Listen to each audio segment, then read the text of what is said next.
The poor little girl had no idea that the 3 abandoned babies she found would connect her to the country's youngest billionaire, who was desperately searching for them.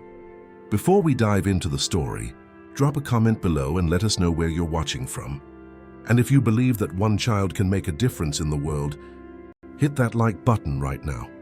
The morning rain beat mercilessly against the cracked pavement, the rhythmic sound like sad drums announcing another difficult day. 7-year-old Lily Smith clutched her basket of wilting daisies to her chest, feeling the damp cardboard give way between her small, calloused fingers.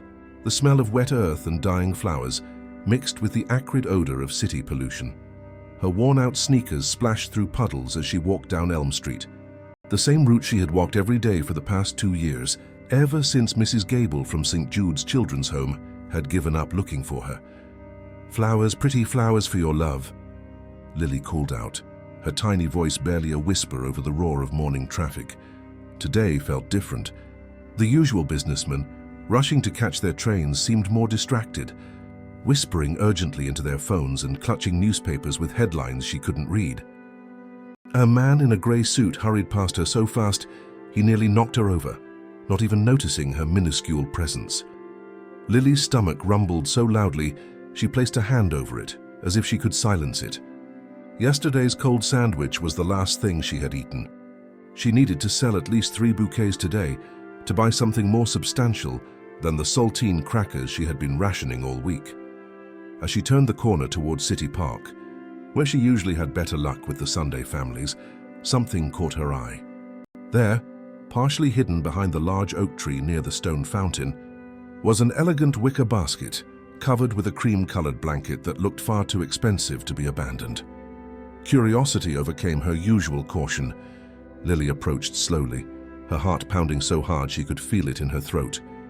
With every step, fear and anticipation formed a knot in her chest. What if it was a trap?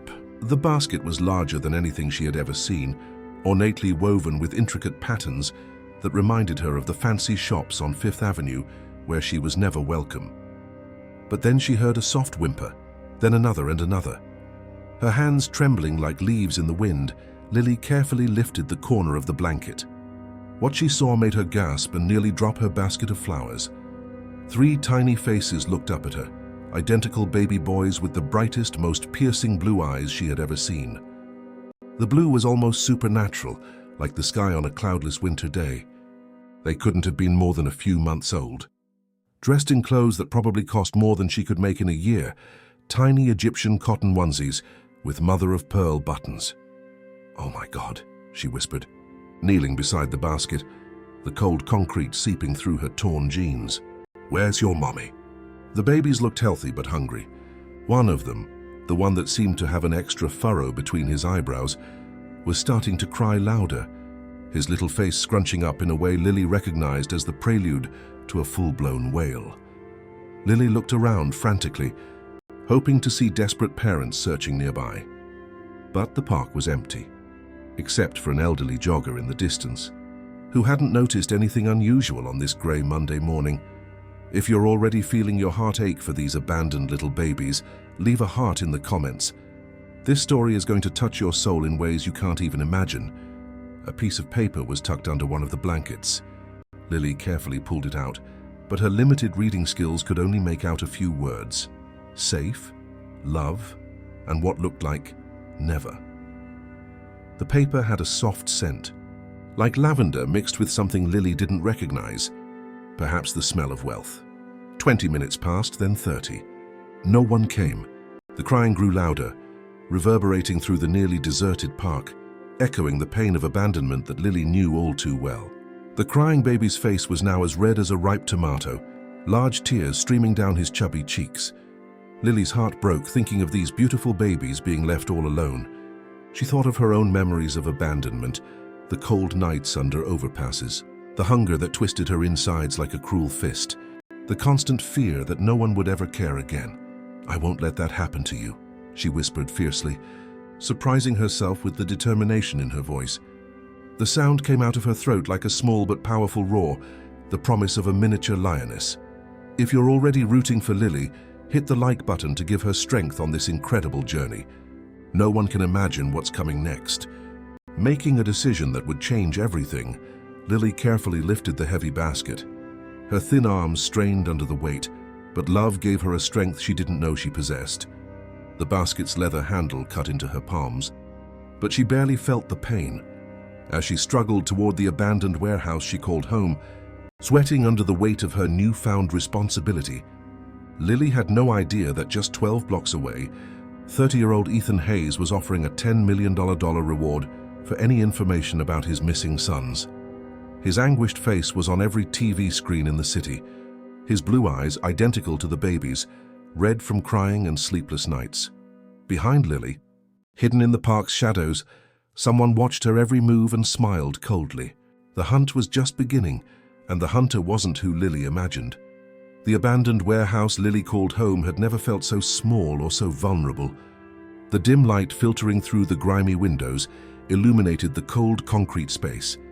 A single torn mattress in the corner, a neatly folded pile of clothes, a bucket of relatively clean water, and a few worn-out children's books she had rescued from the trash. 3 babies changed everything. She carefully arranged the elegant wicker basket in the warmest corner, using her own threadbare blankets to create walls against the cold draft that seeped through the broken windows. The shattered glass glittered like treacherous diamonds in the encroaching light. The morning light, filtering through the cracked glass, cast dancing shadows on their perfect little faces, creating mesmerizing patterns that Lily watched with fascination and worry. "Okay, little guys," she whispered, studying each baby carefully. "I'm going to call you Liam, Noah, and Owen. Those are strong names for strong boys like you."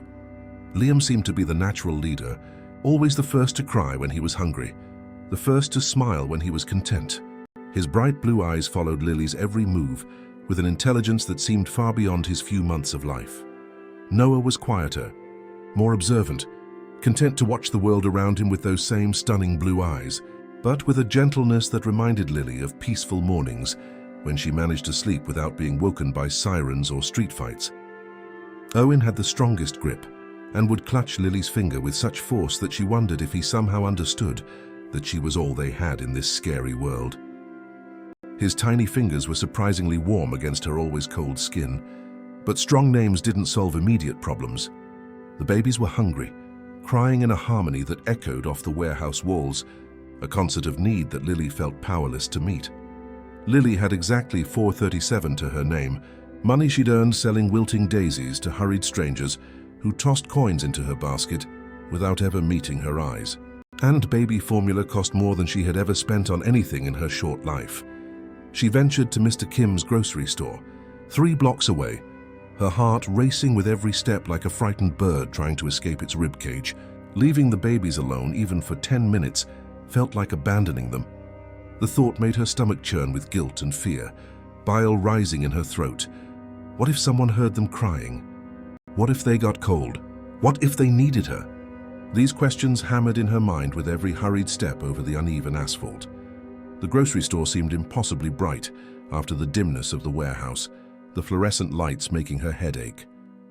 The smell of cleaning products and the sweet aroma of fruit that was almost too ripe was a strangely comforting combination. Mrs. Kim, the elderly Korean woman who owned the shop, looked suspicious when Lily approached the counter with 3 baby bottles and a small container of formula, the cheapest kind available. "Are these for your mother, dear?" Mrs. Kim asked gently, her calloused hands pausing as she rang up the items. Her nails were short, painted a faded red that matched the scarf on her head. Her voice carried genuine concern, the kind Lily rarely heard from adults. "Yes, ma'am," Lily lied, her cheeks burning with shame. The lie tasted bitter on her tongue like sour milk, but she had learned that adults asked fewer questions when they thought someone else was in charge. Adults liked simple explanations that didn't require them to get involved in complicated situations. Their lives were already complex enough without adding the problems of a street kid. Back at the warehouse, feeding time became an elaborate dance of survival. Lily warmed the bottles using hot water from the building's only functioning spigot, a rusty fixture that sometimes worked and sometimes didn't, spitting out a yellowish liquid that she let run for a few minutes until it turned clearer. Then she would sit cross-legged on the cold concrete floor, trying to feed 3 hungry babies with only 2 hands and an overwhelming amount of love. The rough floor scratched her bare legs in the places where her jeans were torn, but she barely noticed. She would prop one bottle up carefully while holding another, alternating between the babies as they squirmed and fussed, their tiny bodies seeking comfort in the harsh world that had received them. Liam would grab for the bottle impatiently, while Noah waited patiently for his turn.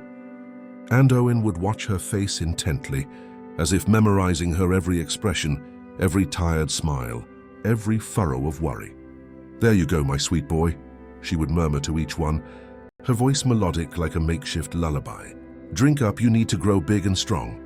When night fell on the warehouse, bringing a chill that seeped through the holes in the walls like ghostly fingers, Lily wrapped all 3 babies in her own winter coat, the only warm thing she owned, a rare gift from a lady who had noticed Lily shivering at a bus stop during a winter storm. She snuggled them close to her body for warmth and hummed the only lullaby she remembered from her own early childhood, a tune about stars and dreams and promises of better days. She didn't know who had originally sung it to her, perhaps her mother before whatever had happened that put her in the system, but the melody felt like love itself, like safety in an unsafe world, and the babies seemed to quiet at the sound of her shaky, sweet voice. "We're going to be okay," she promised them in the darkness, her voice barely a whisper against the tiny tufts of hair on their little heads. "I don't know how, but we're going to be okay. I won't let anything bad happen to you, I promise." Outside, sirens wailed in the distance, and car horns blared in the city's endless symphony.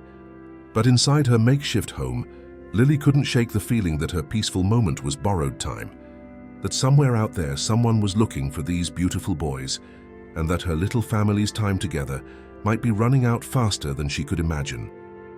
If your heart is in your throat for Lily and the babies, leave a comment with what you think will happen next. And don't forget to subscribe to the channel so you don't miss the next chapter of this incredible story.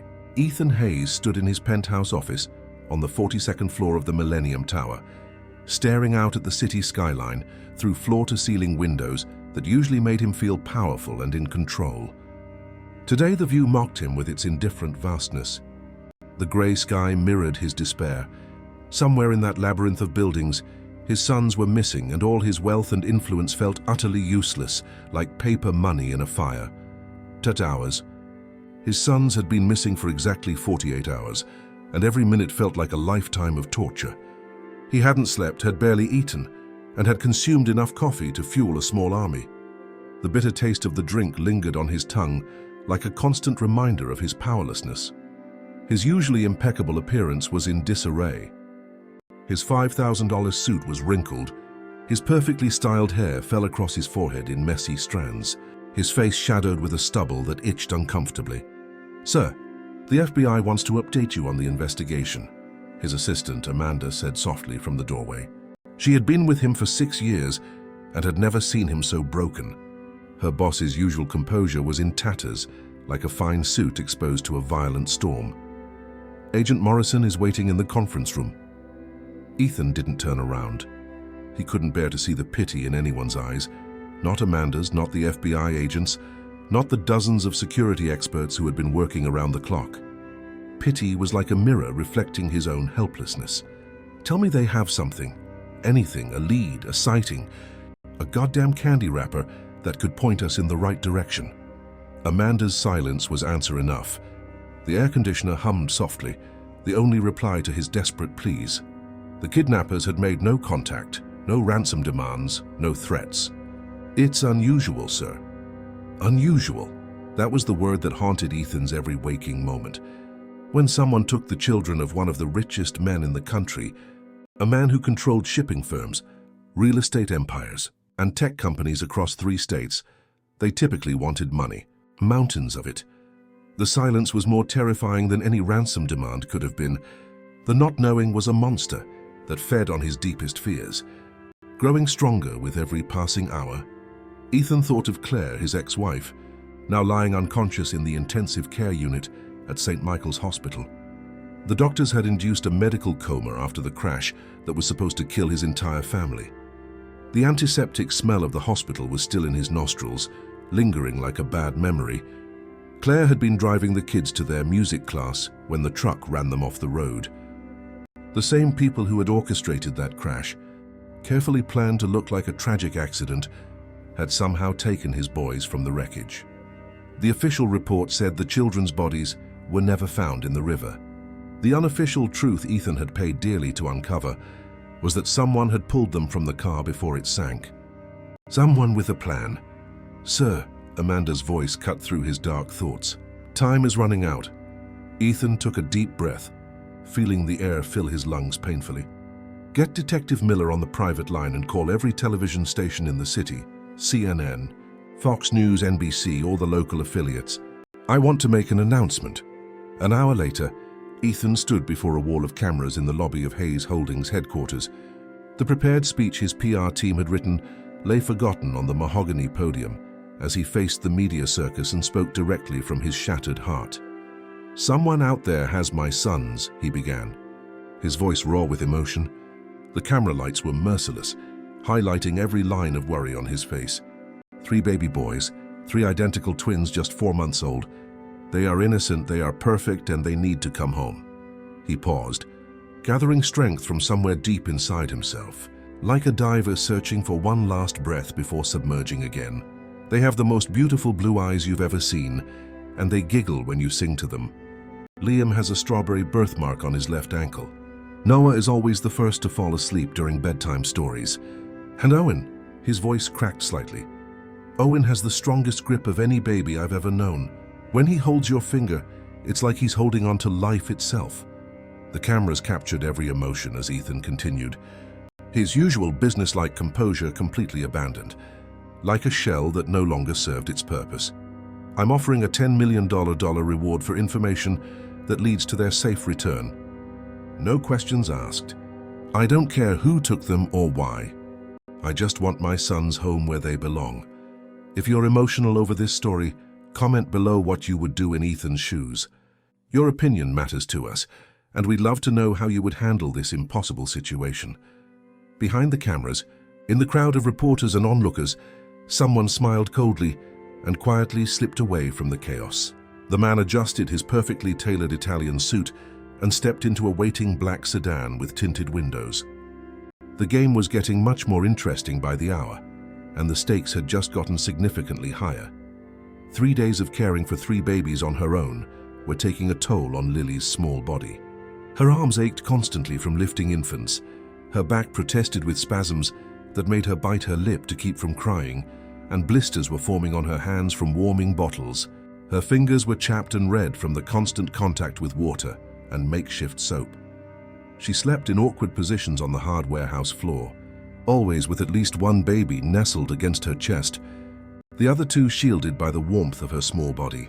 Sleep came in short, fitful bursts, interrupted by nighttime cries and nightmares about shadowy men taking her boys away. Her flower sales had dropped to absolutely zero. She couldn't leave the babies long enough to work her usual corners, where businessmen might buy wilted daisies out of pity or guilt. Hunger was a constant presence, a gnawing wolf in her stomach. But something beautiful was happening too, something that made all the exhaustion worth it, something that filled the little warehouse with light on even the grayest days. If this story is touching your heart, share it with someone who needs to believe in the power of love. And don't forget to subscribe to the channel so you don't miss any inspiring stories like this one. Owen had started reaching for her face when she fed him, his tiny fingers exploring her cheeks with gentle curiosity. The sensation felt like butterflies landing on her skin, delicate and magical. Noah would make soft cooing sounds that almost sounded like mama, which made Lily's heart feel like it might burst with joy, a balloon of hope inflating in her chest. And Liam would watch her with those incredible blue eyes, as if he understood every word she spoke, every promise she made, every fear she tried to hide. His gaze was like a ray of sunshine breaking through heavy clouds. "Good morning, my handsome boys," she whispered during their dawn feeding ritual, sitting cross-legged on the cold floor, bottles arranged around her like a fortress against the outside world. "Today we need to be extra smart. Our food money is almost gone." Her 437 had dwindled to 83 cents. The formula would last maybe 2 more days if she watered it down slightly, something that made her feel guilty, but seemed necessary for survival. Each extra drop of water she added to the mixture felt like a small betrayal to the babies who trusted her. Lily had survived hunger before. She had gone days eating nothing but discarded pizza crusts and the occasional apple core thrown away by picky children. The sour taste of overripe fruit and the cardboard flavor of pizza boxes were as familiar as old friends.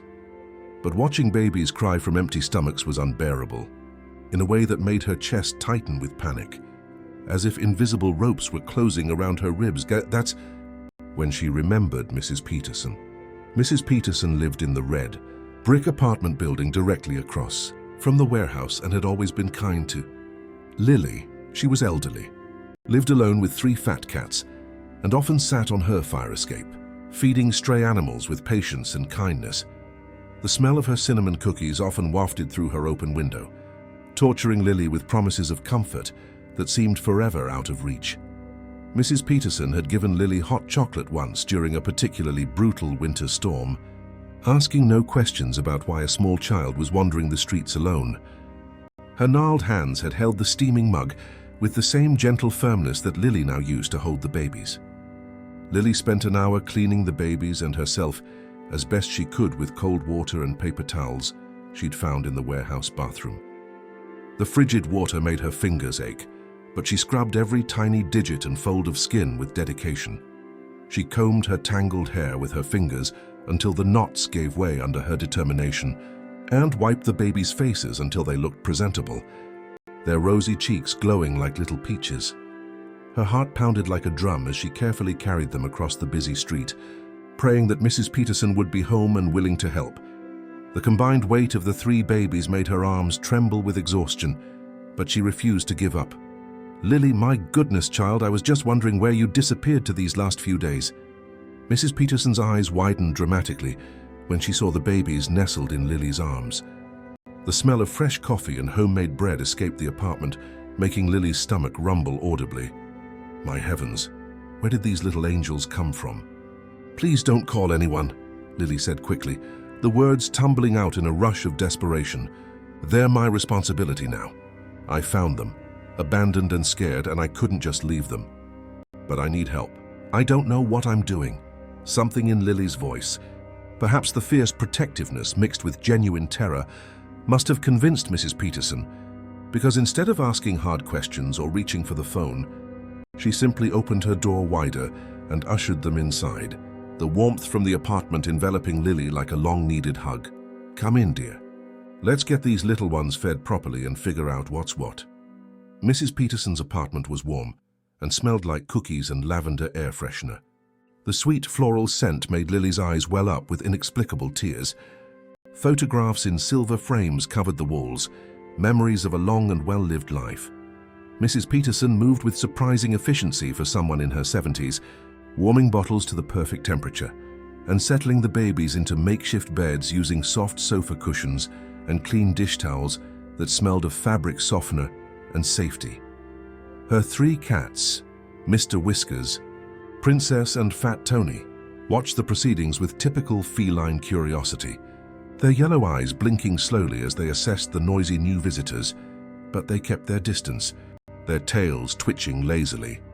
"Now then," she said gently once all 3 babies were content and fed, their bellies round like little moons. "I suppose you tell me how a 7-year-old girl ends up with 3 identical babies who are clearly from a wealthy family."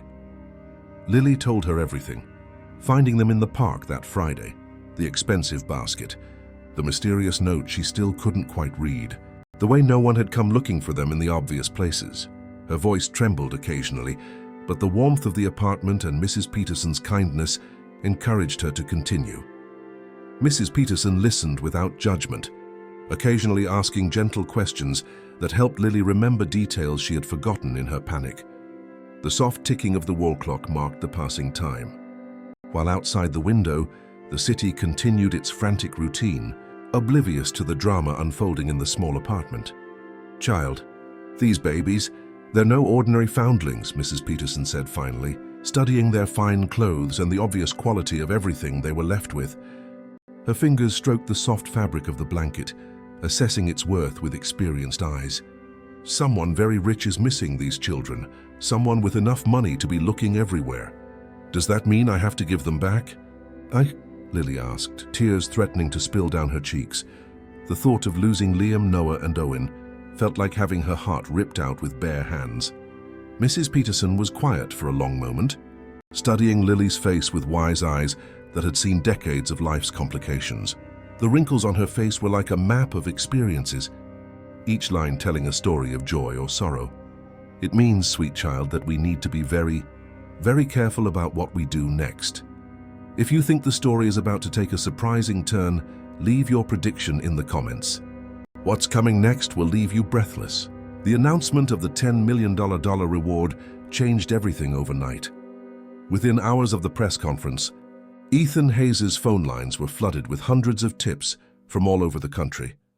The phones rang off the hook, the shrill sound a constant torture that mixed hope and disappointment in equal measure. Most were false leads, desperate people hoping for easy money, claiming to have seen triplets in impossible locations like Alaska and Hawaii. Fabricated stories with details that were too manufactured to be believable. But Detective Miller insisted they investigate every call, no matter how unlikely. His deep-set dark circles betrayed sleepless nights, but his determination didn't waver. "Mr. Hayes, we need to discuss security measures immediately," Miller said during their morning emergency meeting in Ethan's office. The scent of strong coffee permeated the room, the only thing keeping everyone functional at this point. If someone really does have your sons, that reward makes them extremely valuable. This can work in our favor, but it also puts the children at even greater risk. Ethan barely heard the detective's security concerns. He was studying the photographs his private investigator had compiled overnight. The sound of the pages turning felt like sandpaper against his raw nerves.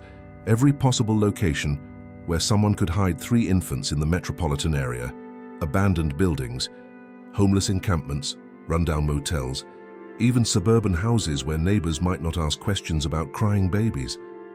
The city suddenly seemed impossibly vast, an infinite maze where 3 tiny lives could be hidden in any dark corner. What about the woman who reported seeing an unusual basket in Riverbend Park that morning? Ethan asked suddenly, his finger stopping on a police report. The paper trembled slightly under his touch. The jogger Mrs. Davis, 62, a retired teacher. She runs the same route every morning at 6 a.m. She said she saw a young girl carrying something heavy away from the direction of the fountain, but didn't think much of it at the time. The description was vague: small, skinny, probably homeless, carrying what looked like a large basket or bag. A child. Ethan felt something cold and sharp settle in his stomach, like a shard of ice. "Someone gave my sons to a street kid. It's just one lead among hundreds, sir. It could be nothing. It could be someone's imagination running wild because of the reward money." But Ethan's business instincts, the same instincts that had built his empire, told him otherwise. This felt different, real. His stomach tightened with a certainty he couldn't explain. He thought of his own childhood, before his father's tech patents had made them rich, the nights he'd spent hungry, the cramped apartment they shared, the way adults looked right through homeless kids, as if they were invisible, as if they didn't matter. "I want surveillance teams on every known homeless encampment in the city. Check the abandoned buildings, the places where street kids hide." He stood up, his energy renewed by the possibility, however slim. "And Miller," Ethan's voice hardened with determination, the tone his executives knew well. "If someone is using a child to hide my sons, they have made this personal in a way they cannot possibly understand." Meanwhile, across town, a black sedan with tinted windows parked outside Mrs. Kim's grocery store. The engine purred softly, like a patient predator waiting for the perfect moment to strike. The occupants had been tracking reports of unusual baby formula purchases in the area. Large quantities bought by someone who didn't fit the typical customer profile. No record of recent pregnancy, no known infants. Mrs. Kim had mentioned the young girl who'd been buying formula for several days, always paying with crumpled bills and small change, always nervous, always in a hurry, eyes constantly checking the door as if expecting danger at any moment. The description matched other reports from the area: a small, skinny child seen carrying heavy objects, moving through the neighborhood, as if trying to remain invisible, like a shadow among larger shadows. The passenger in the sedan made a call to a number that wasn't listed in any directory. The phone rang only once before it was answered. "We may have found them," a voice said, as cold and professional as polished steel. The girl matches several. Witness descriptions. She's buying formula and baby supplies in the industrial district. On the other end of the line, a brief silence. Then an equally calculated reply. Send the recovery team to do a grid search of that area. A meaningful pause, like a breath held before a deep dive. And the girl, she has served her purpose. Deal with it quietly. The line went dead, and across town, Ethan Hayes continued his desperate search, unaware that the very people who had taken his sons were now closing in on the brave little girl who had become their unexpected protector. Mrs. Peterson had been a godsend, but even her kindness and experience couldn't solve the mounting problems that were gathering like storm clouds on the horizon. The babies were thriving under proper care, gaining weight, sleeping better, developing distinct personalities that made Lily love them even more. The sound of their laughter was music to her ears, each smile a treasure she stored in her heart. But she knew they couldn't hide in the elderly woman's small apartment forever. 3 identical babies were memorable, the kind of thing people remarked on, that sparked curiosity, that led to questions neither Lily nor Mrs. Peterson wanted to answer, and people in the neighborhood were starting to notice unusual activity. Neighbors looking twice as they passed, local shopkeepers asking questions about baby cries heard at night, strangers lingering a little too long watching the building. "They're getting stronger every day," Mrs. Peterson observed, watching Liam try to roll over on the soft rug while his brothers looked on with interest. The afternoon sun created golden halos around their little heads, and more noticeable, 3 identical babies with those remarkable blue eyes. People remember that. They talk about it. Lily nodded, anxiety building in her chest like a physical weight, a growing stone that made it hard to breathe. She had noticed more strangers in the neighborhood lately. People who didn't belong, who walked too slowly, who asked questions that were a little too casual about homeless kids and unusual sightings.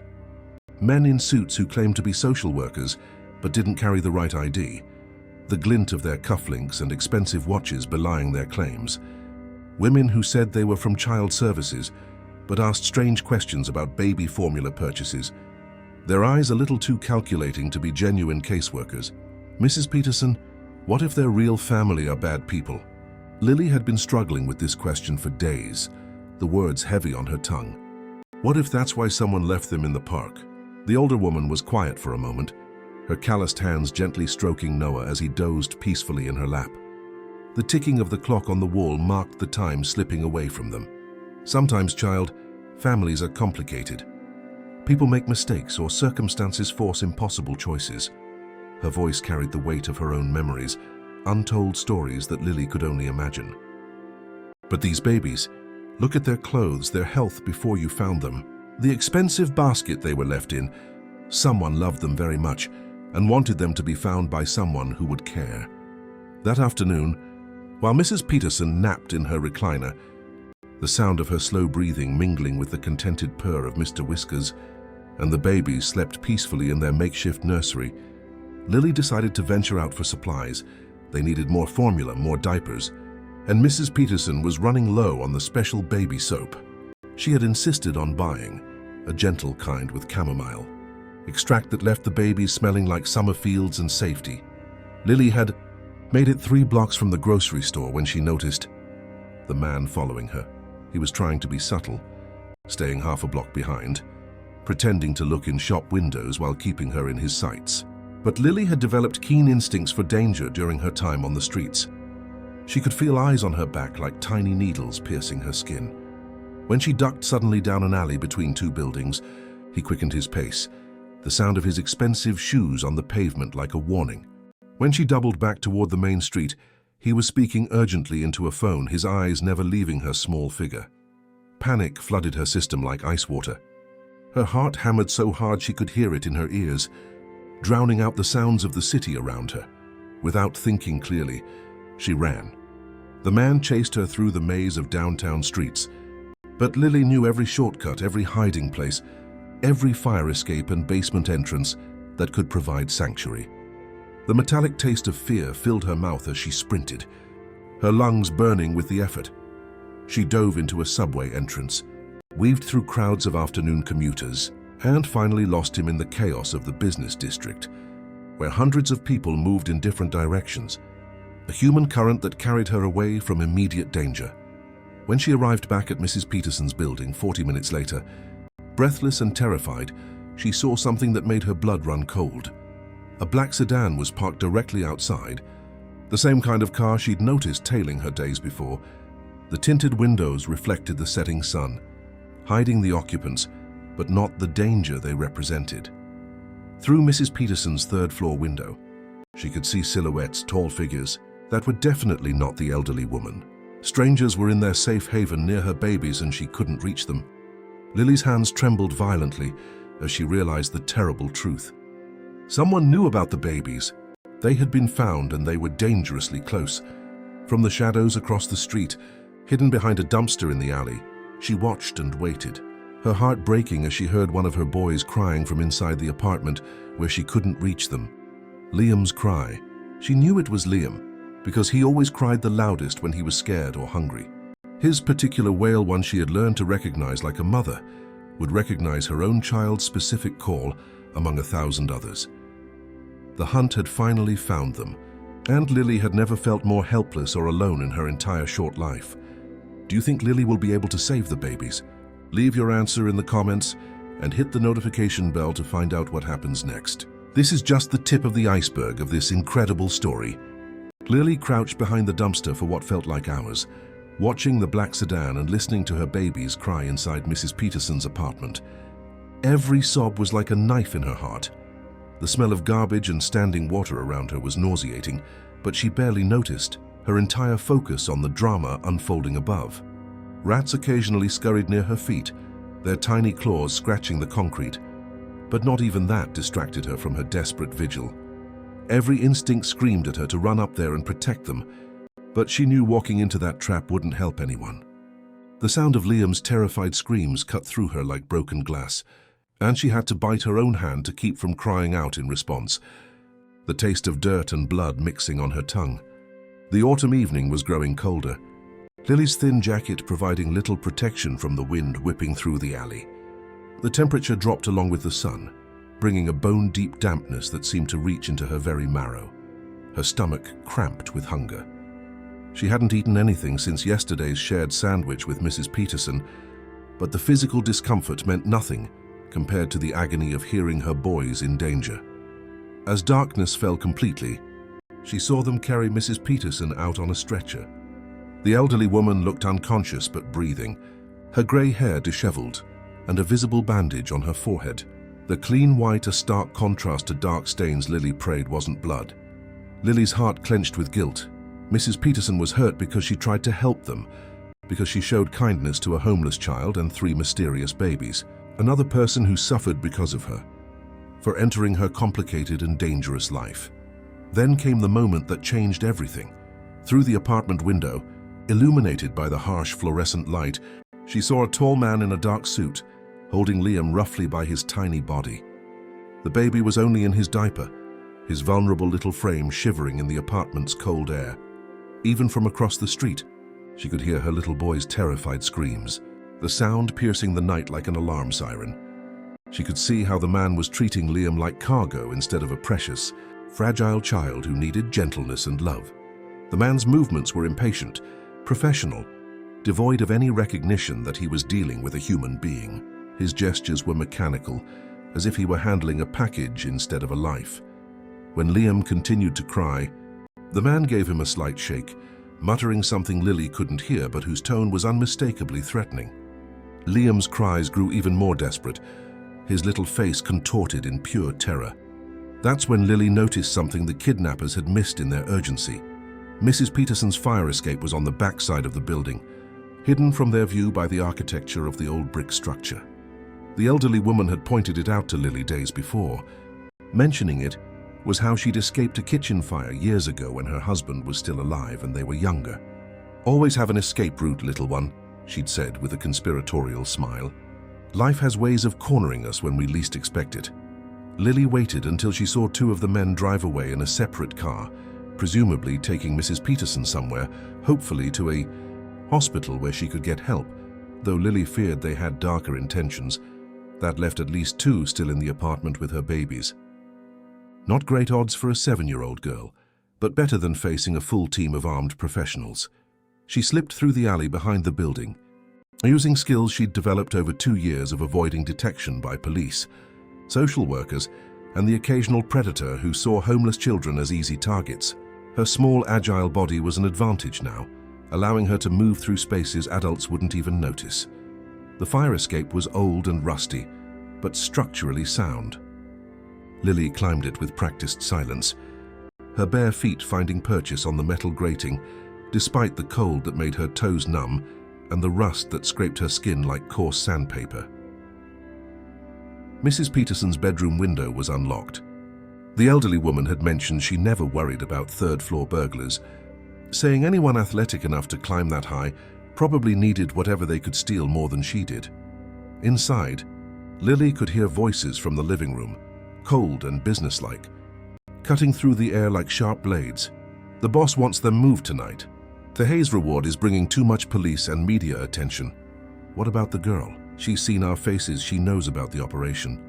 Orders are to eliminate any witnesses. She served her purpose, keeping them alive, but now she's a liability. Lily's blood turned to ice water in her veins. They weren't just taking the babies, they were planning to kill her. But why? If this was about ransom money from rich parents, why murder a homeless kid no one would miss? What did she possibly know that made her dangerous to them? She crept toward the living room, staying low behind Mrs. Peterson's furniture. A worn sofa covered in crocheted doilies in shades of blue and yellow. A coffee table piled with library books about gardening and cooking. Old magazines neatly arranged in a precise stack. Through the doorway, she could see Owen and Noah in their wicker basket, both crying frantically, their faces red with distress and confusion. The sound was like knives in her ears, but she forced herself to remain hidden. Liam was being held by a man with cold eyes and expensive shoes that probably cost more than most people earned in a month. Shiny, Italian leather that had never known mud or hard work. The man's grip was too tight, too careless, treating her precious boy like an object instead of a child. "Quiet down," the man growled impatiently, adjusting his gold watch with his free hand. The sedatives should work faster on infants this size. Sedatives, they were drugging her babies, poisoning the innocent children she had fought so hard to protect and nurture. Lily had never felt anger like this before.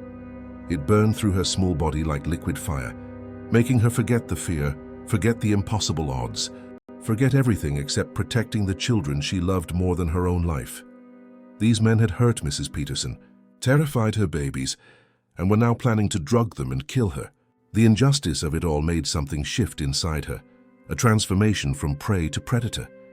Mrs. Peterson kept a heavy ceramic vase on her bedroom dresser, a wedding gift from her late husband, painted with roses and filled with dried flowers from her window garden. The scent of the flowers, even withered, reminded Lily of better days, of beauty found in unlikely places. Lily grabbed it with both hands, surprised by its weight, but determined to use any weapon she could find. The vase felt cool and rough against her palms, substantial like a promise. "Sir, we should move them now. Too many people in this building heard the crying earlier. Someone might call the police." "Fine. Load them into the van and keep searching for that street rat." She couldn't have gotten far on foot. The man holding Liam turned his back to pass the baby to his partner, finally giving Lily the opening she'd been waiting for. She swung with every ounce of strength in her small body, channeling all her love and fear into a single desperate motion. The vase shattered against the man's skull with a sound like thunder, ceramic shards flying like shrapnel, sending him crashing onto Mrs. Peterson's coffee table. Books and teacups flew through the air, and Liam tumbled from his arms with a startled cry. But Lily was already moving, catching her little boy before he could hit the floor. Her reflexes, honed by years of street survival, had never been so sharp. The second man spun around, reaching into his suit jacket for something, probably a gun, his face a mask of surprise that quickly hardened into cold determination. "The girl, she's here! The target is in the building." He shouted into a small radio clipped to his collar, his voice cutting through the apartment like a razor. But Lily was already running.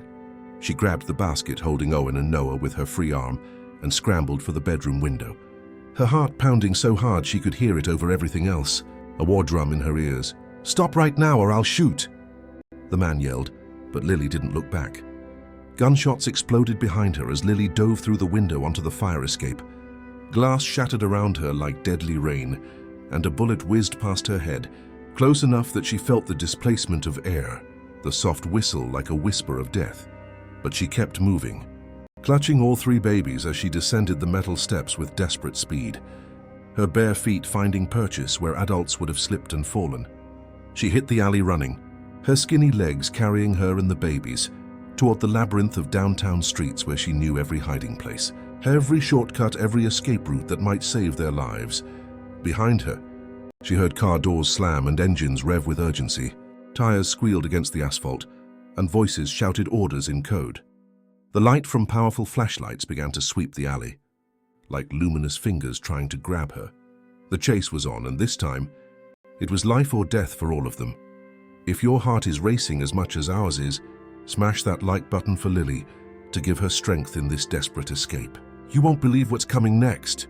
Detective Miller burst into Ethan's office at 2:43 a.m., his face grim with exhaustion and the weight of new revelations that would change everything. He had been working the case for 72 straight hours, surviving on coffee and determination, chasing leads that seemed to go nowhere until tonight.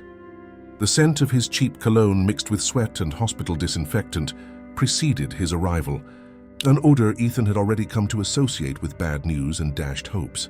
"We found something," Miller announced without preamble, throwing a folder onto the polished mahogany desk. "The apartment of a Mrs. Peterson on Cardoso de Almeida Street." There was a struggle. Blood spatter on the walls, broken furniture, and neighbors reporting gunshots around midnight. Ethan was instantly alert, his fatigue forgotten as adrenaline flooded his system like a powerful drug. He'd been sitting in his office chair for hours, staring at photographs of his missing sons, praying for any news that could bring them home. My sons, he was almost afraid to ask. Were they there? "We found baby bottles, infant clothes, toys that matched the descriptions from when they disappeared," Miller spoke quickly, the words tumbling out in an urgent rush. "Someone has been taking proper care of them, feeding them, keeping them clean, treating them with love." Miller placed a clear evidence bag on the desk, containing a piece of paper that made Ethan's breath catch. The paper was crumpled and stained, but unmistakable, and we found this. It was the note from the original wicker basket. The words handwritten by the triplets' mother before the accident, her last desperate instructions in case something went wrong. But now Ethan could see something that made his heart race with new possibilities. In the corner, barely visible under enhanced lab lighting, was a partial fingerprint that hadn't been there when the babies were first taken from the crash site. A tiny smudge that changed everything. "That print belongs to a 7-year-old girl named Lily Smith," Miller continued, his professional tone failing to completely hide the admiration in his voice. "Officially, she doesn't exist in any government system. No family records, no address, no school enrollment. She's been living on the streets for at least 2 years, completely invisible to social services." Miller paused, running a hand through his graying hair with a weary gesture. "But," Miller paused, his voice taking on an unusual, almost reverent tone, "the neighbors described her very differently than we expected." "What do you mean?" Ethan asked, leaning forward. Though something in his chest was already beginning to hope, a small warmth growing where before there had only been ice and despair. "She wasn't working with the kidnappers," Miller said, looking Ethan directly in the eye. "According to Mrs. Peterson, the elderly woman who was helping her, this little girl found the babies abandoned in Riverbend Park and has been taking care of them like they were her own family." Miller's voice grew quieter, as if recounting something sacred. "She fought armed men tonight to save them, used a ceramic vase as a weapon against professionals with automatic pistols. The lady in 302 said she saw a small child climbing down the fire escape with 3 babies while men were shooting at her." Ethan felt the world shift around him, his understanding of the entire situation reshaping itself like clay under skilled hands. The air suddenly felt lighter, easier to breathe. "You're telling me a homeless child has been raising my sons, protecting them, not just raising," Miller stressed, risking her life for them repeatedly. "The blood in the apartment belongs to one of the kidnappers. Little girl weighing maybe 60 pounds, fought off trained criminals with nothing but courage and love for children she'd never met before a week ago. Ethan stood up abruptly, pacing to his floor-to-ceiling windows, where the city lights blurred into streaks of gold and white. The city looked different now, no longer a hostile maze hiding his children, but a place where miracles could happen, where an abandoned child could become an unlikely hero. Somewhere out there, a 7-year-old girl was running through dangerous streets with his sons, pursued by murderers, and it was his fault. His $10 million reward had painted a target on her back, made her a liability that needed to be eliminated. "Sir, there's more," Miller said, his voice heavy with implications like a sky before a storm. "We tracked the kidnappers' communication signals using the equipment the FBI brought in. These aren't random criminals looking for ransom money. This is professional, extremely well-funded, and someone has been planning this operation for months, possibly years." "Who?" Ethan asked, though he was beginning to suspect an answer that would shatter everything he thought he knew about his life. A cold suspicion was forming in his mind, like an ice crystal growing in frigid water. "We think it's connected to your business, but not in the way you'd expect. Someone who wants to hurt you specifically, not just steal money. The children were never meant to be ransomed. They were supposed to disappear permanently, and the car crash was planned to eliminate the entire problem." Ethan's hands clenched into fists as he processed this information. His fingers dug into his palms hard enough to leave crescent-shaped marks on the skin. His business empire had made him enemies, competitors he'd outmaneuvered, deals he'd won through superior and sometimes ruthless tactics, but he had never imagined anyone would target his innocent children, his own flesh and blood. "What about the girl? Can we find her before they do? She knows these streets better than anyone on my force. If she doesn't want to be found, she won't be." Miller shook his head, respect clear on his tired face. "She's survived 2 years on her own, learned every hiding place, every escape route." But Miller met his eyes directly, an intensity in his gaze that commanded attention. "She's not the enemy here. That little girl has been the only thing standing between your sons and whatever these people really want." Ethan thought of Claire, still unconscious in the ICU at St. Michael's Hospital, and felt a wave of protectiveness for this unknown child who had stepped into the role of mother when his world fell apart around him. His heart tightened with an emotion he couldn't name: gratitude, admiration, and something deeper. "Double the reward," he said quietly, his voice filled with new resolve. "But not for information about the children, for bringing that little girl home safely with my sons. She's part of my family now, whether she knows it or not." Miller nodded grimly, already reaching for his radio to coordinate the expanded search. His fingers moved with renewed urgency on the buttons. "Sir, we need to move fast. These people don't leave loose ends. They will try to eliminate both the children and their protector before sunrise, and they have resources we are still trying to understand." Ethan grabbed his coat and headed for the door, adrenaline powering his every move. "Then we'd better find them first. If you are on the edge of your seat waiting to see what happens next, leave your reaction in the comments. We are just getting to the climax of this incredible story that proves family goes far beyond blood." Lily ran until her lungs burned like fire, and her legs trembled with an exhaustion that threatened to send her collapsing to the pavement. Every breath felt like inhaling blades, the cold pre-dawn air cutting her throat and chest. The babies had finally stopped crying, overwhelmed by the terror and confusion, until they fell into the sleep of emotional exhaustion. Their silence worried her almost as much as their cries had. It was unnatural, as if their little bodies knew they needed to stay quiet to survive. But their combined weight grew heavier with every block she covered, as if gravity were progressively increasing. Lily's arms shook with the strain, her muscles protesting the impossible load. She ducked into an abandoned subway tunnel she had used for shelter during particularly harsh winter nights when the temperature dropped below freezing. The smell of damp, mold, and human waste greeted her like an unpleasant old friend. The tunnel was part of the old transit system, abandoned when the city rerouted the subway lines decades ago, leaving behind a network of forgotten passages that homeless people sometimes used. It was a place most citizens didn't even know existed, a subterranean world parallel to their everyday comforts. The tunnel was cold and damp, water dripping from rusted pipes overhead, the sound echoing like a ghostly metronome, marking the time they had left. But it was hidden and defensible. She'd discovered it months ago when fleeing Older Street. Kids who wanted to steal her flower money and had threatened to hurt her if she didn't hand over everything she'd earned that day. She settled the babies on her coat in the driest spot she could find, checking each one carefully for injuries in the dim light filtering through grates high above.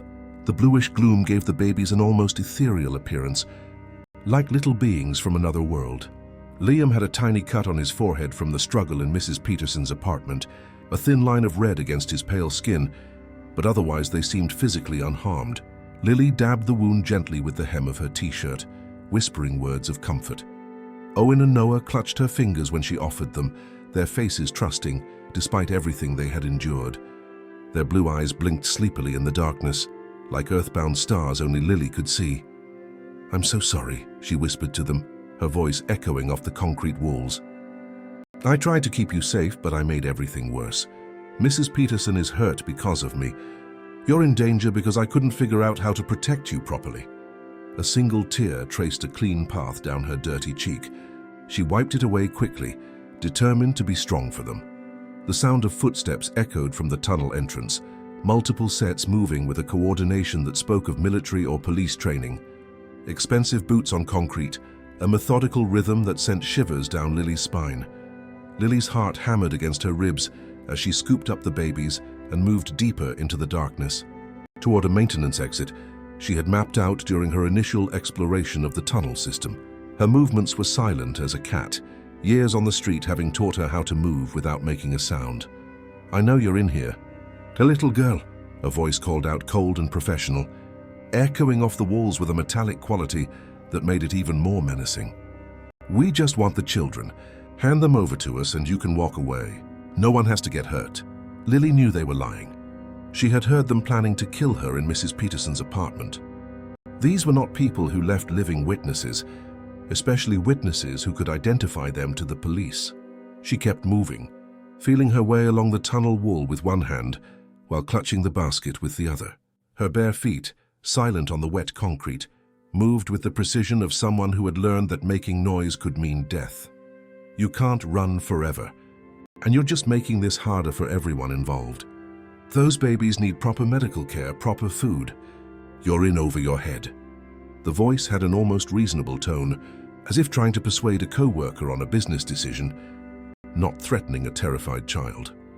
A flashlight beam swept the tunnel behind her, powerful and bright, creating dancing shadows that made the darkness ahead seem even more impenetrable. The sudden glare made Lily blink, white spots dancing in her vision for precious seconds. They were getting closer, their voices echoing strangely in the confined space, multiplying as if there were more of them than there actually were. Lily reached the maintenance ladder that led to a service exit near the river. Rusted metal rungs climbed like a vertical promise of freedom, disappearing into the blackness above. Climbing it with 3 babies would be nearly impossible, but staying meant certain death for all of them. The choice wasn't really a choice at all. She strapped the basket to her back with her belt and began to climb with one hand, using her knowledge of the tunnel system she'd learned during desperate winters when this place had been her only refuge from freezing temperatures. Every rung was agony, her arms aching with the weight and her shoulders screaming with the strain. The rusted metal cut into her hands, small wounds that stung like fire, but she barely felt the physical pain. Love gave her strength she didn't know she possessed, a determination that overrode the limits of her small body. Liam made a soft sound against her back, and she whispered reassurances she wasn't sure she believed. "We're almost there, my brave boy. Just a little further." Above ground, the service exit opened into a construction site near the docks, where new luxury condos were being built. The contrast couldn't have been more stark. Multi-million-dollar residences being erected meters from a tunnel where homeless children sheltered from the cold. Heavy machinery provided cover.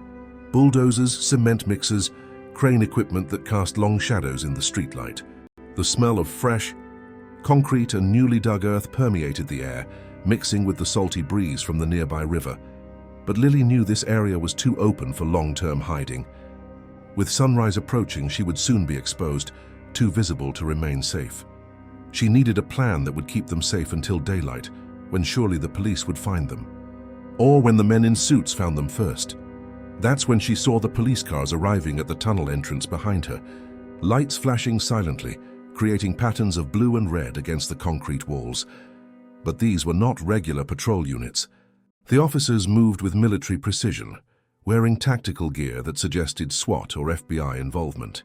Bulletproof vests, helmets, weapons that looked like they were out of action movies.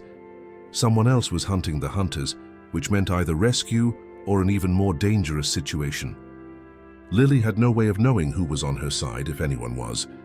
Lily made a desperate decision. Instead of running further into the maze of construction equipment, she climbed a tower crane that overlooked the entire area, using her small size and agility to navigate the metal framework that would be impossible for adults to climb quickly. Every foot was a struggle, her determination warring against physical exhaustion and the precious weight she carried, the cold metal against her hands and feet, the wind growing stronger as she climbed higher, the vertigo that tried to claim her. All of it she ignored, focused only on reaching the top. From her high perch above the construction site, she could see everything, like a bird hovering over a miniature battlefield. The men chasing her, moving through the machinery below, their flashlights like sinister fireflies in the darkness. The police units moving to intercept them with coordinated precision, forming a perimeter that was slowly closing in.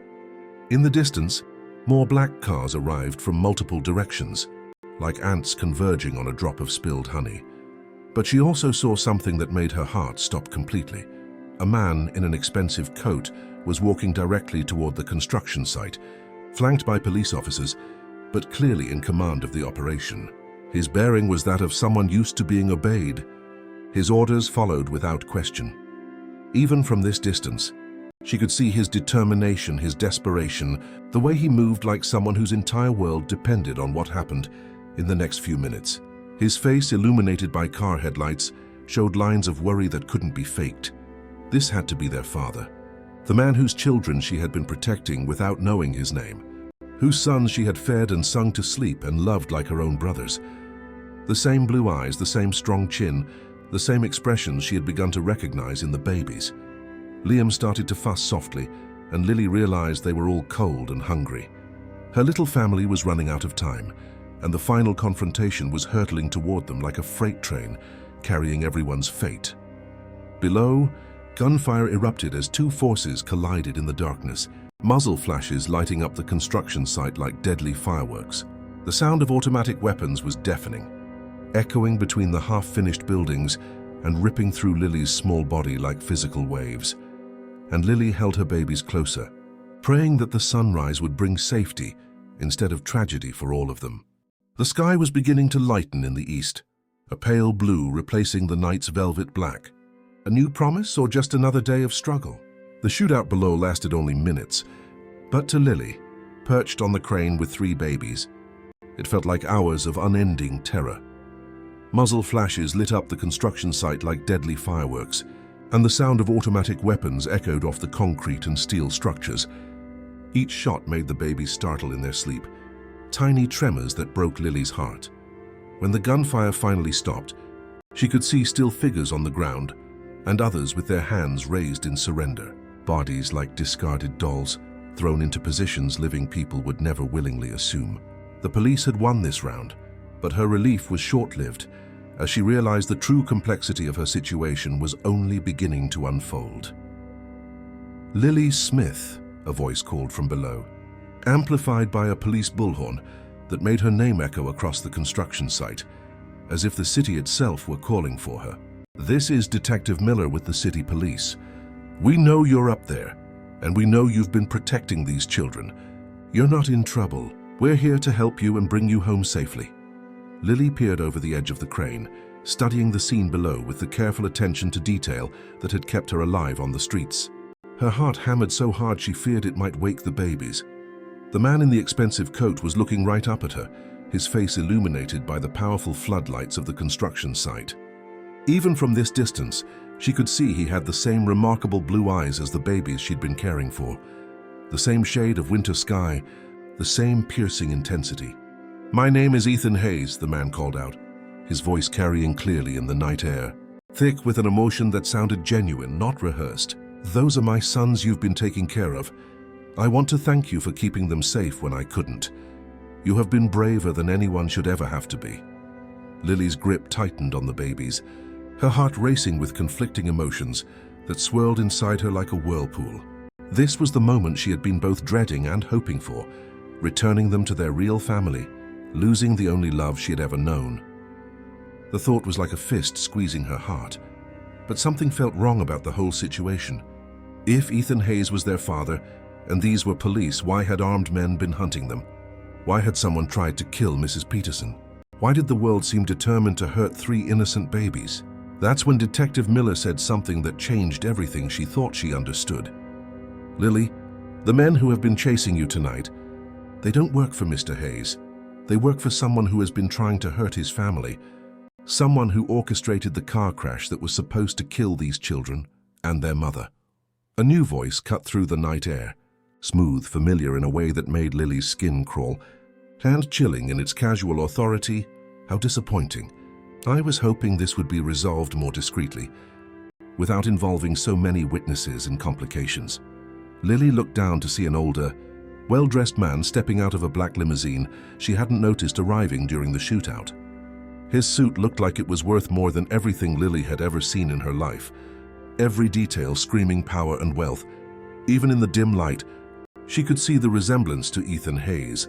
They had the same jawline, the same confident posture, the same bearing that commanded attention. But where Ethan radiated desperation and love, this man exuded cold calculation and barely contained fury. Several new arrivals emerged from other vehicles, moving with the same professional precision as the earlier kidnappers. These were not police or FBI agents. They were private security, expensive and deadly, men whose eyes had seen things that hardened them beyond normal humanity. "Hello, son," the older man said casually, as if greeting Ethan at a family dinner instead of a crime scene. "I see you found my grandsons. How inconvenient." Ethan spun around, his face a mask of shock, betrayal, and dawning horror as he processed what was happening. Understanding spread across his features like ink in clear water. "Father, what are you doing here? How did you know about this location?" "Cleaning up a mess that has gotten completely out of control," Ethan's father replied with cold efficiency. "You were never supposed to find them, Ethan. They were supposed to die in that crash with their mother. Clean, simple, no complications." "You..." Ethan's voice was barely a whisper, but Lily could hear the devastation in it, even from her high perch. "You tried to kill my children. I tried to save our family's legacy," Ethan's father snapped, his composure cracking for the first time, revealing something ugly and ancient beneath the polished facade. "Your marriage to that woman was bad enough. A nobody from a middle-class family with no connections, no value to our empire. But children, heirs who could challenge everything I've built, who could split the inheritance and weaken our control. I couldn't allow it." Lily watched in horror as she realized the truth. This wasn't about random kidnappers or business enemies seeking ransom. This was about a grandfather who tried to murder his own grandsons to protect his wealth and power, who saw babies as obstacles instead of precious lives. If this plot twist has you speechless, comment shocked below and share this incredible story with your friends. No one will believe what happens next. "The girl served her purpose," Ethan's father continued coldly, looking up at the crane where Lily was hidden. His eyes met hers with terrifying precision. "She kept them alive until we could arrange a more permanent solution. But now that you've involved the police and created this circus, we need to eliminate all witnesses and start fresh."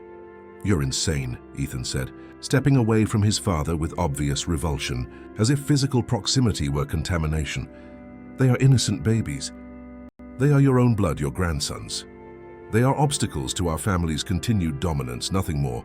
The tone was that of someone explaining a simple concept to a stubborn child. "Sentiment is a luxury we cannot afford when billions of dollars are at stake."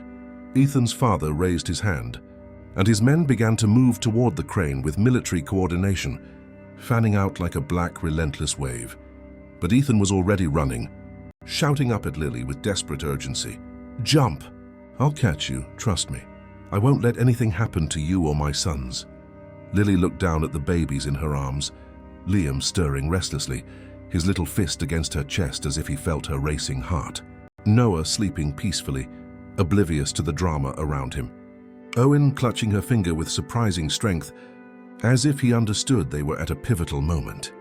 Then she looked at Ethan, whose face showed the same desperate love she felt, the love of a parent willing to die for their children, the same emotion that had guided her every decision for the past several days, and she made her choice.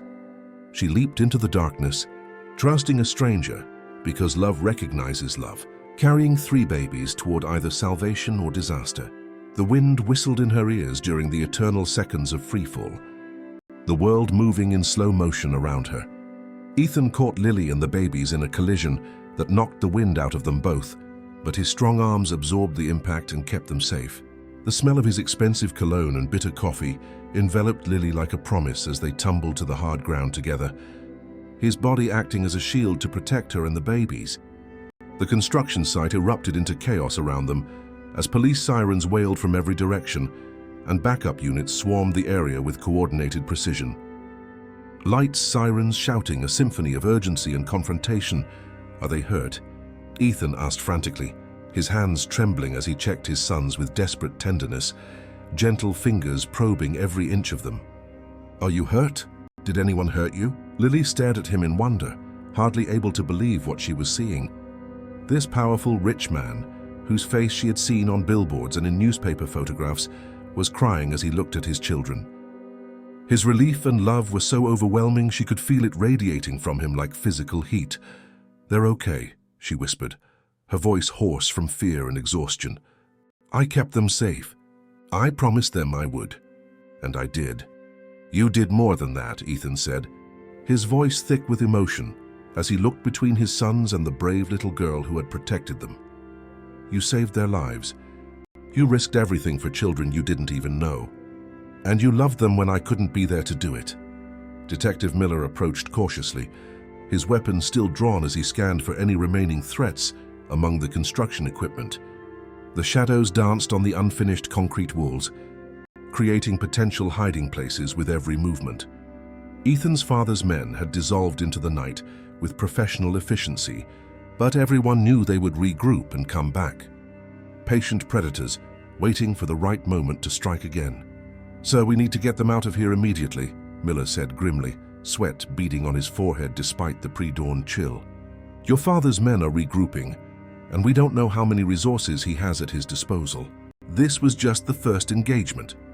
"Where can we go?" Ethan asked desperately, hugging Lily and the babies as if he could shield them with his own body. "If my own father is behind this, if he has unlimited money and connections, nowhere is safe. He'll keep coming until he gets what he wants. Actually," Miller said, his voice taking on a different, almost hopeful tone, "there's something else you need to know." The detective knelt to their level, his weary eyes suddenly animated. "Your wife, Claire. She woke up an hour ago. She's asking for her children, and she told us something crucial about the night of the accident." Ethan's face went completely white, as if all the blood had drained from his head. Hope and fear wrestled on his expression like gladiators in an ancient arena. "Claire's awake? She's really awake? She's been conscious for several days," Miller continued, glancing around to ensure no one unwelcome was listening, but she was pretending to be in a coma because she overheard your father's men in the hospital discussing plans to finish what they started if she survived to testify. Lily listened to this conversation with growing confusion and fear, clutching the babies protectively to her chest. The adult world was a complex maze of lies and betrayals she could barely comprehend. The baby's mother was alive, but hiding. Their grandfather wanted them dead. The world of rich families was far more dangerous than life on the streets, where at least you knew who your enemies were: hunger, cold, and occasionally other desperate people like yourself. "Lily," Ethan said suddenly, kneeling to her level so they were eye to eye. The posture was that of an adult who truly wanted to listen to a child, not just pretend he was listening. "I need to ask you something very important. These men who were chasing you, did they say anything about why they wanted the babies? Anything that might help us understand how to stop my father?" Lily thought back to the conversations she'd overheard in Mrs. Peterson's apartment and during the chase in the tunnel. The words came back to her in fragments, pieces of a puzzle she was only just beginning to assemble. They said something about papers and money. They were worried about witnesses, but they also talked about something called an inheritance and time running out. Ethan and Miller exchanged a meaningful look that suggested this information was more important than Lily realized. The tension between them was almost palpable, like electricity in the air before a storm. The trust fund, Ethan breathed, pieces audibly clicking into place in his mind. If the children die before their first birthday, the entire inheritance reverts to my father's control. We're talking billions of dollars, enough to buy armies of mercenaries. And in 2 months they turn one, Miller said grimly, running a hand over his tired face. After that, your father loses his financial motive for murder. 2 months, Ethan repeated, the weight of time pressing down on all of them like an invisible hand. We have to keep them safe for 2 months while fighting someone with unlimited resources. A new sound filled the air, the rhythmic thumping of blades cutting through the wind, growing louder every second. Helicopters were approaching from multiple directions, their powerful searchlights beginning to sweep the construction site with beams that turned the night into artificial day. Miller grabbed his radio, his face taut as he listened to the urgent chatter crackling through the device. The green glow of the display lit his face from below, creating dramatic shadows that aged his features by years. Sir, we have a big problem. These are not our choppers. Your father called in private military contractors. Ethan looked at Lily, who still held Owen while Liam and Noah slept peacefully in her basket. Oblivious to the danger surrounding them, their tiny mouths occasionally moved as if dreaming of warm milk and safe embraces. This brave little girl had already done so much, risked everything, but the fight was far from over. Exhaustion was etched on her young features, but there was a determination in her eyes that many adults would never achieve in a lifetime. Lily, he said urgently, his voice low so as not to startle the babies. I know this is scary, and I know you have no reason to trust adults after everything you've been through, but I need your help. He held her small hands in his, the contrast between her calloused palms and his soft executive's hands making the connection even more profound. You know how to hide, how to survive, how to protect them in ways I never could. You've already saved them once. You want me to stay? Lily asked, hardly daring to believe what she was hearing. Her heart, so used to rejection, hesitated to accept the possibility of belonging. I want you to be part of our family, Ethan said simply, his voice filled with an absolute sincerity that not even a child with Lily's past could doubt. These boys need their big sister, and I need someone who loves them as much as I do. Someone who has already proven she would die before letting anyone hurt them. The helicopters were getting closer, their searchlights beginning to sweep the construction site with military precision. The wind generated by the blades kicked up dust and debris, creating a small whirlwind around them. Time was running out, and decisions made in the next few minutes would determine if they all lived or died. Will you help me save our sons? Ethan asked, holding out his hand to her. The word "our" hung in the air like a promise. Lily looked at Liam. Noah and Owen, her little boys, who had taught her what love really meant, who had made her understand that family wasn't about blood, but about choice and sacrifice and protection. Then she looked at Ethan, whose eyes held the same fierce love she felt. The same desperation, the same absolute determination. Always, she promised, taking his hand. The touch was warm and secure, like a beacon in the storm they faced. We're family now, and if you believe that love can conquer any obstacle, hit that like button now and subscribe to the channel for more stories that will touch your heart. And so, as Miller led them toward a waiting police van, dodging searchlights and racing against time, Lily realized that tomorrow would bring the biggest challenge yet. But for the first time in her life, she wasn't facing it alone. The hospital felt like a fortress under siege. FBI agents at every entrance, police officers patrolling hallways, and Ethan Hayes pacing in the secure wing where his family was finally reunited, again. The smell of disinfectant and medication hung in the air, but to Lily, after days in the city's alleys and tunnels, the sterile environment was almost pleasant. The fluorescent lights that would normally feel harsh created a cocoon of safety around them. But even surrounded by protection, Ethan knew his father's reach was long and his resources seemingly limitless. The danger hadn't passed, it had just changed form. Lily sat beside Claire's hospital bed, gently holding Owen, while Claire cradled Liam and Noah for the first time since the accident. The soft beeping of the heart monitor marked time like a metronome, each beat a celebration of life that persisted despite it all. The scene was both beautiful and heartbreaking. A mother reunited with her sons, and a homeless little girl who had become their unlikely protector.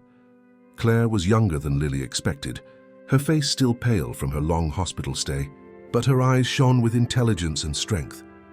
The same blue eyes she had passed on to her sons. "You saved them," Claire whispered to Lily, tears streaming down her face. "When I couldn't protect them, you loved them like they were your own." "They are my own," Lily said simply, the truth in her statement unquestionable.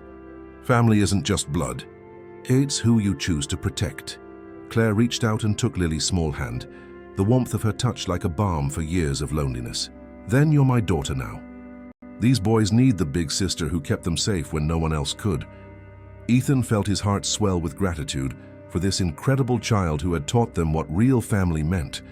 But their moment was interrupted by Detective Miller bursting through the door, his short breath indicating he'd run down the hall. "We have a problem," Miller announced grimly, holding official papers that trembled slightly in his hands. "Your father has filed for emergency custody, claiming you're mentally unstable. He has judges on his payroll and enough legal power to tie this up in the courts for months." Ethan's face hardened with resolve, but before he could answer, Claire spoke up. "There's something I didn't tell you," she said, her voice weak but steady. "Something about the night of the crash." Everyone turned to her, sensing this was crucial. The air in the hospital room seemed to grow thicker, heavy with expectation. "Your father was there, Ethan," Claire continued, her fingers tightening on the thin fabric of the hospital blanket. "I saw him directing his men after we went into the river, but I was wearing my emergency recording device. Everything was streamed to our home security system." Ethan stared at his wife in absolute shock, as if she had just performed a miracle before his eyes. "The recording survived? It's all there? His voice, his instructions, his admission that he orchestrated the murders?" Claire nodded, a small smile of triumph lighting up her pale face. "Everything. Every single word." Miller was reaching for his phone when the hospital room door burst inward with enough force to crack the adjacent wall. Ethan's father strode in, flanked by 6 men in expensive suits, moving with the confidence of someone who owned half the city. Each man carried a discreet bulge under his jacket that suggested a hidden weapon. Behind them came hospital security guards, clearly on his payroll, their ID badges swinging like medals of purchased loyalty. "Hello, son," Ethan's father said calmly, as if arriving for a family dinner instead of a potentially deadly confrontation. His smile didn't reach his eyes, which remained as cold as stones in a winter creek. "I believe you have something that belongs to me." "These children don't belong to anyone," Ethan said, stepping protectively in front of the bed where Claire held the twins. His posture was that of a father willing to face any threat, no matter how formidable. "They are obstacles to everything our family has built," his father answered coldly. His calculating eyes fell on Lily, sizing her up as if she were a commodity, not a child, including witnesses who have seen too much. "You're not taking them," Lily said, standing up with Owen in her arms. Though only 7 years old, she faced the most powerful man in the city without flinching. Her chin lifted in defiance.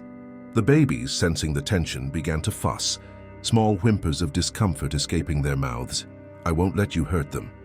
Ethan's father smiled coldly, a gesture that never reached his predator's eyes.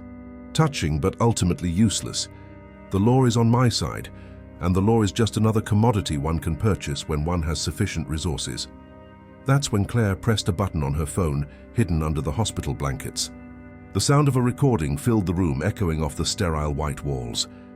"Make sure the accident looks convincing. I want all 3 infants eliminated. No survivors.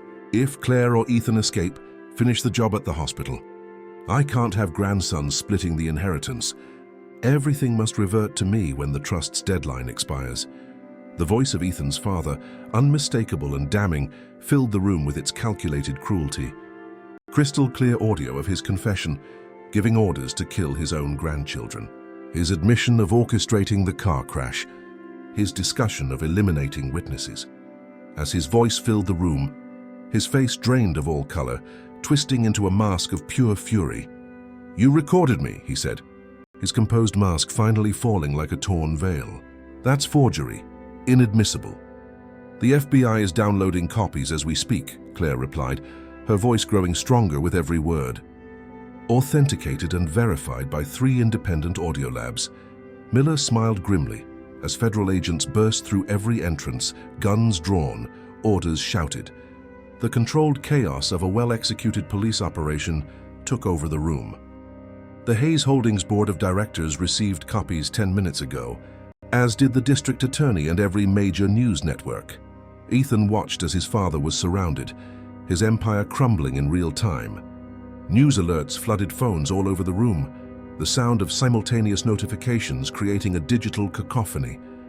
Hayes Holdings stock was plummeting. Federal investigators were freezing assets. The empire built over decades was imploding in a matter of minutes. "This isn't over," Ethan's father snarled as handcuffs clicked onto his wrists. The cold metal a stark contrast to the expensive gold watch on his wrist. "I have resources, contacts." "You had resources," Miller corrected, his tone almost compassionate. "Now you have a prison cell." As Ethan's father was led away, protesting and threatening, Ethan felt months of fear lift from his shoulders. More than relief, he felt overwhelming gratitude for his wife who had risked everything, for the detective who fought for justice, and for the incredible little girl who had saved his family when all other means had failed.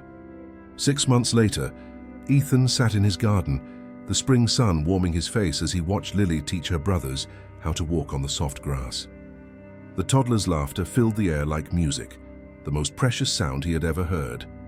At 18 months old, Liam, Noah, and Owen were healthy, happy, and devoted to their big sister.